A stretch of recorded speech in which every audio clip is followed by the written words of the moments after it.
ಬೇಕು ಎಂದ ವಿಷಯವೇ ಮರೆತೆ ಹೋಯ್ತಲ್ಲ ಏ ಬ್ರೋ, ಇಂಥ ಹೋಟ್ಲ್ ಬಂದ್ಬಿಟ್ಟು ಏನು ಬ್ರೋ ಕೈಲಿ ತಿಂತ ಇದೆಯಾ?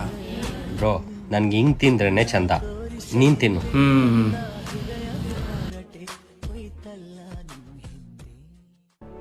ಬ್ರೋ ನಂಗೆ ಫುಲ್ ಆಗೈತೆ ಬ್ರೋ, ವಾಶ್ರೂಮ್ಗೆ ಹೋಗ್ಬಿಟ್ಟು ಮೌತ್ ಫ್ರೆಶ್ ಏ ಮಾಡ್ಕೊಂಬ. ಬ್ರೋ ಕುತ್ಕೋ ಬ್ರೋ, ನನ್ನ ಕಂಪ್ನಿ ಕೊಡೋಗ್ಲಿ. ಬೇಗ ತಿನ್ನು ಮತ್ತೆ. ಇದು ಮುಗಿಸೋದ್ರೊಳಗಡೆ ಒಂದು ಚಿಕ್ಕ ಕತೆ ಹೇಳ್ತೀನಿ, ಕೇಳ್ತೀಯಾ? ಸರಿ ಹೇಳು.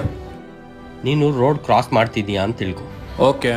ಸಡನ್ನಾಗಿ ಲಾರಿ ಬಂದು ನೀನು ಹಿಟ್ ಮಾಡಬೇಕು, ಯಾರೋ ಬಂದು ನೀನು ಕಾಪಾಡ್ದ ಅಂತ ಇಟ್ಕೊ. ಅವನೇನಂತೀಯ? ನನ್ನ ಪ್ರಾಣ ಕಾಪಾಡಿರೋ ದೇವ್ರಂತೀನಿ. 10 ದಿನ ಊಟ ಮಾಡಿಲ್ಲ ಅಂದರೆ ಏನಾಗುತ್ತೆ?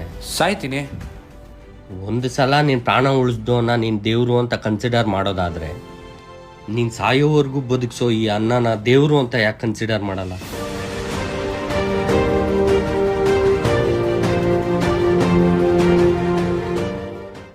ಆಮೇಲೆ ಏನೋ ಕೇಳ್ದಲ್ಲ, ಕೈಯಲ್ಲಿ ಹಾಕಿ ತಿಂತಿದ್ಯಾ ಅಂತ. ನಾನು ಕೈಯಲ್ಲಿ ತಿನ್ನೋ ಪ್ರತಿ ಸಾರಿ ಆ ದೇವ್ರ ಪಾದ ಸ್ಪರ್ಶ ಮಾಡಿ ಊಟ ಮಾಡಿದಷ್ಟೇ ಫೀಲ್ ಆಗುತ್ತೆ. ಅದಕ್ಕೋಸ್ಕರ ಕೈಯಲ್ಲಿ ತಿಂತೀನಿ. ಅನ್ನಂ ಪರಬ್ರಹ್ಮ ಸ್ವರೂಪಂ, ತುತ್ತು ಕಾಣದ ಬಳಗ ಸುತ್ತ ನಿಂತಿರುವಾಗ ಗತ್ತು ಶ್ರೀಮಂತಿಕೆಯ ಲೋಭವೇ.